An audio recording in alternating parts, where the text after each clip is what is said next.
জানো তো, একটা মানুষের মধ্যে দোষ গুণ উভয় দিকই আছে। তবে কি বলতো, মানুষের সবচেয়ে সুন্দর গুণ হলো নিজের ভুলটা সাহস করে স্বীকার করা এবং সেখান থেকে নিজেকে বদলানোর চেষ্টা করা। সত্যি কথা বলি, কিছুদিন হলো কেন জানি না আমি ডিমোটিভেট হয়ে যাচ্ছি। কোনো কিছুতে মন নেই, কোনো কিছু ভালো লাগে না, না কাজ করতে ইচ্ছে করে। যতটুকু সংসারের কাজ করার দরকার ঠিক ততটুকুই করি। জানি না গো, আমার কি হয়েছে। এও হতে পারে যে ঈশ্বরের থেকে আমার দূরত্ব বেড়ে যাচ্ছে, তার উপর আমার ভক্তি শ্রদ্ধা কমে যাচ্ছে। আবার এমনটাও হতে পারে যে কিছু চেনা মানুষ অচেনা হয়ে গেছে, কিছু বন্ধুর কাছ থেকে দূরত্ব বেড়ে গেছে। ক্ষেত্রে হয়তো দোষ কিংবা ভুলটা আমার, তাই আমি চেষ্টা করব নিজেকে শুধরানোর এবং আমি আগে ঠিক যেমন ছিলাম, যেমনভাবে আমার দিন শুরু হতো, যেমনভাবে সংসারের কাজ গুছিয়ে করতাম, ঠিক সেইভাবে নিজের জীবনটাকে আবার আমি সেট করব। বেশ তো কয়েকদিন হলো এত ডিমোটিভেট হয়েছি, এত খারাপ লেগেছে জীবনে। এই খারাপ লাগাগুলোকে আর আমি জায়গা দিতে চাই না। আবার সুন্দর একটা সংসার জীবনে আমি ফিরে যেতে চাই। মানুষ তো চেষ্টা করলে সব পারে, তাই না? আমিও পারবো। চলো, নমস্কার। কেমন আছো সবাই? আশা করছি সবাই ভালো আছো, আর আমরাও বেশ ভালো আছি। আমি রিমি। আজকে আমার আরও একটি নতুন ব্লগে তোমাদের সবাইকে অনেক অনেক স্বাগত জানাই। এখানে দেখো, আজকে আমার ঘরটা লেপা হচ্ছে গোবর মাটি দিয়ে, আর লেপে দিচ্ছেন আমার শাশুড়ি মা। আসলে যবে থেকে আমার কোমরে একটু সমস্যা ধরা পড়েছে, ঠিক তবে থেকে আমার লেপা পোছা সব কিছু বন্ধ হয়ে গেছে। তবে সব দিনই তো আর ওনাকে দিয়ে ঘর লেপালে চলবে না, তাই ভাবছি এখন থেকে একটু একটু করে আমি ঘর লেপা শুরু করব। উনি বা কতদিন আমাকে করে দেবেন বলো? আমার নিজের ঘর, তাই নিজেরও তো একটা দায়িত্ব থাকে। তো আমার ঘরটা এখন ভিজে রয়েছে, ঘরটা লেপা হচ্ছে, সেই জন্য আমি আগে থেকেই ক্রিমগুলো বাইরে বার করে নিয়ে এসেছি। আসলে কি বলতো, মাটির ঘর যখন গোবর দিয়ে লেপা হয় তখন যদি সাথে সাথে ঘরের মধ্যে ঢোকা যায় তাহলে জুতোর মধ্যে না মাটির চলটা উঠে যায়, ঘরটা তখন আরও বাজে লাগে। তাই আগে থেকে সমস্ত কিছুই বাইরে বার করে নিয়েছিলাম। আর এখন আমি সোজা চলে এসেছি কিন্তু এই ঘরে এসে প্রত্যেক দিনের মতো গ্যাসটাকে আমি মুছে নিয়েছি, আর তারপর একদিকে দুধ আর একদিকে চা বসিয়ে এলাম। এখন দেখো তো ঘরটা, আসলে কি একটা মাটির ঘর লেপা পোছা না থাকলে একদম বিশ্রী লাগে দেখতে, আর লেপা পোছা মাটির ঘর কিন্তু ভারী সুন্দর লাগে দেখতে, তাই না বলো? তবে প্রত্যেক দিন তো আর ঘর লেপা পোছা করা হয় না, সপ্তাহে যদি অন্তত একদিনও করতে পারতাম এক্ষেত্রেও হয়তো নিজের ঘরটাকে আরও সুন্দর করে রাখতে পারতাম। যাকে তোমাদের সঙ্গে গল্প করতে করতে ওদিকে আমার চা কিন্তু রেডি হয়ে গেছে, আমি এখন চলে এলাম বাইরে। আর তোমরা তো সবাই জানো যে চা মানে আমার কাছে হচ্ছে নিজের টাইম। এই টাইমটা একান্তই আমার, তাই আমি চাই সারাদিনের সমস্ত কাজের চাপ ভুলে এই সময়টা নিজের মতো করে কাটাতে। আমাদের বাড়িতে 3টে কুকুরের বাচ্চা ছিল, তাদেরকে একটু বিস্কুট দিয়েছি, জানো তারা আর নেই। আর এই ব্লগটা আমার অনেক দিন আগের, এই পুরানো ব্লগটা তোমাদের সঙ্গে শেয়ার করলাম বলে ওদেরকে দেখাতে পারলাম। একটা কুকুরও আর বেঁচে নেই জানো। ওই নামযজ্ঞ হয়েছিল ঠিক তখনই তার মধ্যে কিভাবে ওরা যেন চলে গেছে। আচ্ছা, এখন চলে এসেছি ঘরে আসার পর নিজের আলনাটাকে তো একটুখানি গুছিয়ে নিলাম, আর সেই সাথে মশারির উপরে যে চাদর কম্বল ছিল সেগুলোকেও আমি এখন গুছিয়ে নিচ্ছি। এখনও আমার ঘরে মশারি টাঙানো আছে। এই যে খেয়াল করো, শোকেসের যে ছোট্ট আয়না সেখানে দেখা যাচ্ছে। আসলে আমার ছেলেটা এখনও পর্যন্ত ঘুম থেকে ওঠেনি।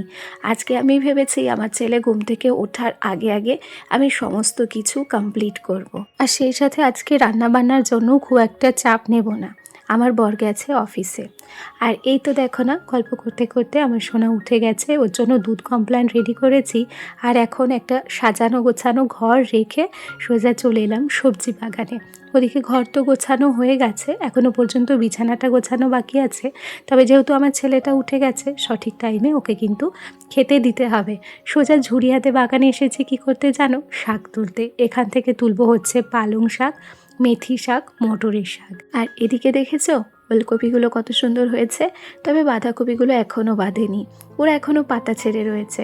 আর এই দেখো গল্প করতে করতে শাকগুলো তুলে নিয়েছি।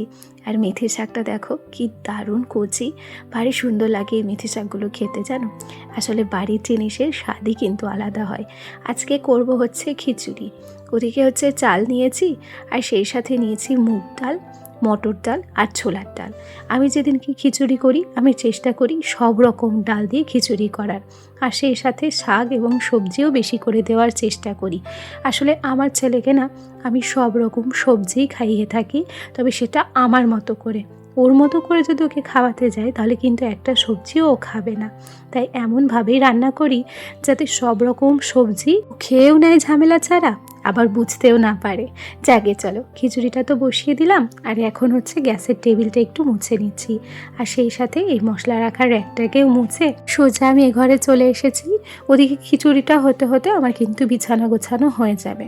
জানো, বেশ কয়েকদিন নিজের উপর অনেক চাপ গেল। কত ভালো লাগা, খারাপ লাগা, সময়ের অপচয় সব কিছুই করেছি। তবে ভাবছি আর নয়, এখন নেগেটিভিটি থেকে বেরোতে হবে, সংসারটাকে ভালো রাখতে হবে, সেই সাথে আমার পরিবারের প্রত্যেকটি মানুষ, আমার বর, আমার সন্তান, সবার দিকে খেয়াল রাখতে হবে। তাই নিজেকে আগে ভালো রাখতে হবে। আর যদি আমার নিজেরই মন ভালো না থাকে তাহলে পরিবারের আর কয়েকটা মানুষকে আমি কি করে ভালো রাখবো?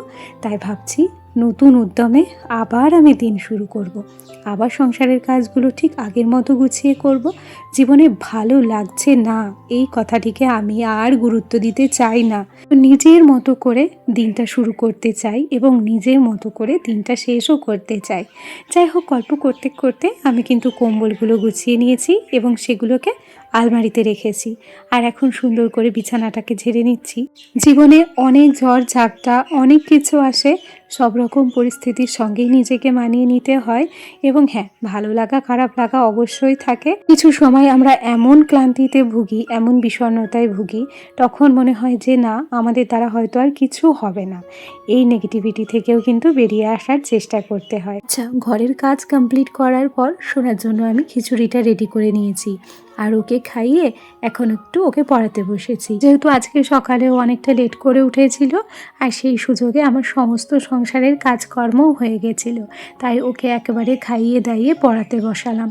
আর পড়ানোর পর এখন একটু জল গরম করে নিচ্ছি। 11:30টায় আমার সোনাকে পড়াতে আসবে, আর তার আগে আমার ছেলে এবং আমি দুজনেই স্নান করে নেব। যেহেতু সকালবেলা খিচুড়ি করেছিলাম, তাই এখন দুপুরবেলা কিন্তু ভাত বসাবো। আর এদিকে আরও 1 হাঁড়ি জল গরম করে নিলাম, কারণ কি স্নান সেরে নেব।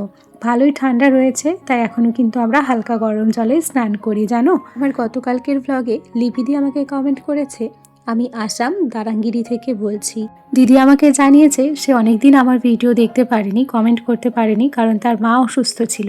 এবং তুমি এটাও জানতে চেয়েছো যে আমার চোখ ভালো হয়েছে কিনা। সেই সাথে তুমি এটাও বলেছো যে তুমিও প্রত্যেকদিন সকালে আমাদের মতো করে মারুলি দেবে। আচ্ছা, তোমার কমেন্টটা পড়ে আমার অনেক ভালো লেগেছে। তোমার মার কি হয়েছে, কেমন আছে, আমাকে কিন্তু নেক্সট কমেন্টে জানিও। সেই সাথে আমার আজকের ভিডিওটি তোমাদের কেমন লেগেছে কমেন্টে অবশ্যই জানাবে। চলো আজ তবে আসি, আগামীকাল আবার দেখা হবে। সবাই ভালো থেকো, টাটা সবাইকে।